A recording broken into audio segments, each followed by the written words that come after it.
ያለው ብሳሳት ተሳሳቻ እድገትም ስኬትም ለውጥም ያለው በመሳሳት ውስጥ ነው። እሺ እህቴ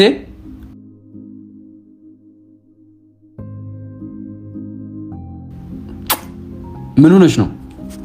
ወንድሜ ህልሜን መኖር ፈልጋለሁ ግን ፈራው። ምንድነው የሚያስፈራሽ? ወንድሜ ሰው ያስፈራኛል። ሰው ያስፈራኛል ማለት ምን ማለት ነው? ሰው ምኑ ነው የሚያስፈራው? አላውቅም ወንድሜ። ሰዎች ትችት ሰዎች ምን ይሉኛል ብዬ ሳስብ ጨነቃለሁ፣ ያስፈራኛል። በዚህ ምድር ላይ ርካሹ ነገር ምን እንደሆነ ታውቂያለሽ? ወሬ። ሰዎች ደግሞ ዝም ብለው ርካሽ የሆነውን አስተያየት እንዲጥሉብሽ እንዳፈቅጅላቸው። እሺ ወንድሜ፣ አንተ እንደምታስበው ቀላል አይደለም። የሚያስፈሩሽ ሰዎች ስትሞች አብረውሽ ይቀበራሉ? አይ አይቀበሩ። ስትቸገሪ አብረውሽ ይቸገራሉ?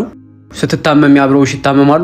ካንቺ ጋር እኩል ይሰቃያሉ? አይ በጭራሽ። አንቺ የምትጨነቂላቸው የምትፈሪያቸው ሰዎች እነዚህ ናቸው። እንግዲህ ለአንቺ ምንም ግድ የላቸው። አንቺ ግን ለሰዎች ትጨነቂያለሽ። እሺ ፍርሃቴስ እንዴት ላሸንፈው? በማድረግ ነው። የሚያስፈራሽ ነገር በማድረግ ብቻ ነው ልትጋፈጪው የምትችይው እንጂ ሌላ በምንም አታሸንፊው። የሚያስፈራሽ ነገር ካለ አድርጊው። አንቺ የምትፈልጊው ነገር ደግሞ ከፍርሃትሽ በስተጀርባ ነው ያለው። ብሳሳት ተሳሳቻ እድገትም ስኬትም ለውጥም ያለው በመሳሳት ውስጥ ነው። እሺ መሳሳትን በጭራሽ እንዳትፈሪ። እሺ የሚሳሳት ሰው ደግሞ የሚሰራ ሰው ነው። እየሰራሽ ከሆነ ትሳሳቻለሽ። ሰዎች የሚተቹሽ ደግሞ እየሰራሽ እየተሳሳትሽ ስለሆነ ነው። የማንም ትችት ወደ ኋላ እንዲያስቀርሽ እንዳትፈቅጅለት። እሺ